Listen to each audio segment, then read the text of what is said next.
Jimmy Neesham, কেন উইলিয়ামসনদের নিয়ে এবার গ্লোবাল সুপার লিগে যাবে রাজশাহী ওয়ারিয়র্স। তাদের সাথে দেখা যাবে নামকরা সব দেশি ক্রিকেটারদের।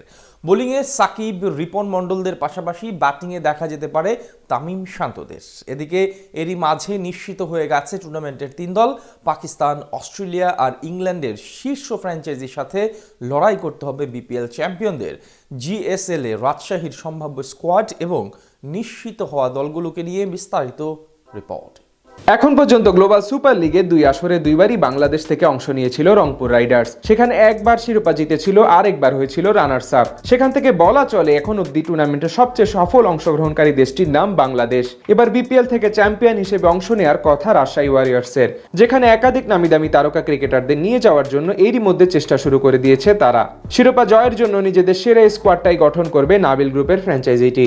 এরই মধ্যে বেশ কিছু বিদেশিকেও নাকি আগ্রহের কথা জানিয়েছে তারা। এ নিয়ে কোচ হান্নান সরকার বলেন, রাজশাহীর হয়ে খেলা কয়েকজন বিদেশি ক্রিকেটার গ্লোবাল সুপার লিগে অংশ নিতে আগ্রহী। তাদের এজেন্টের সাথে যোগাযোগ হচ্ছে আমাদের। প্রথমবারের মতো বাংলাদেশ প্রিমিয়ার লিগে অংশ নিয়ে পেশাদারিত্বের দিক থেকে সবাইকে সন্তুষ্ট করেছে নতুন এই ফ্র্যাঞ্চাইজিটি।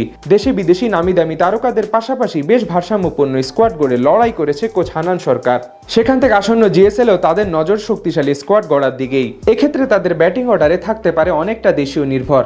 দেশীয়দের মধ্যে তানজিদ তামিম, জিশান আলম, ইয়াসির আলী রাব্বিরা আছেন। আসন্ন জিএসএল এর সময় বাংলাদেশের টেস্ট সিরিজ থাকার কারণে অধিনায়ক নাজমুল হাসান শান্ত এবং অভিজ্ঞ ব্যাটার মুশফিকুর রহিমকে নাও দেখা যেতে পারে। তাদের সাথে টপ অর্ডারে দেখা যেতে পারে সংযুক্ত আরব আমিরাতের অধিনায়ক মোহাম্মদ ওয়াসিমকে। ফাইনাল পর্যন্ত থাকা শাহিদজাদা ফারহান আন্তর্জাতিক ব্যস্ততার কারণে না থাকলেও ওয়াসিমকে পাওয়া যেতে পারে। এবার বিপিএল এর রাজশাহীর হয়ে 4 ম্যাচে 188 রান করেছিলেন, প্রায় 63 গড় এবং 155 স্ট্রাইক রেটে। তার মতো একজন ব্যাটার গায়নার কন্ডিশনে হতে পারে দলের জন্য ট্রাম্প কার্ড। এছাড়া মিডল অর্ডারের জন্য দেখা যেতে পারে যুব বিশ্বকাপ জয়ী অধিনায়ক আকবর আলীকে। যদি শান্ত না খেলেন সেক্ষেত্রে তার কাঁধেই উঠতে পারে অধিনায়কত্বের গুরুভার। তার সাথে ডোমেস্টিক ক্রিকেটে পারফর্মারদের মধ্যে আরো 2-1 যোগ হতে পারেন। এছাড়া যদি আন্তর্জাতিক শিডিউল না থাকে সেক্ষেত্রে কি অলরাউন্ডার জিমি নিশামকে আরো একবার দেখা যেতে পারে রাজশাহীর জার্সি গায়ে। তার সাথে কেন উইলিয়ামসনকেও চেষ্টা করবে তারা নিয়ে আসতে।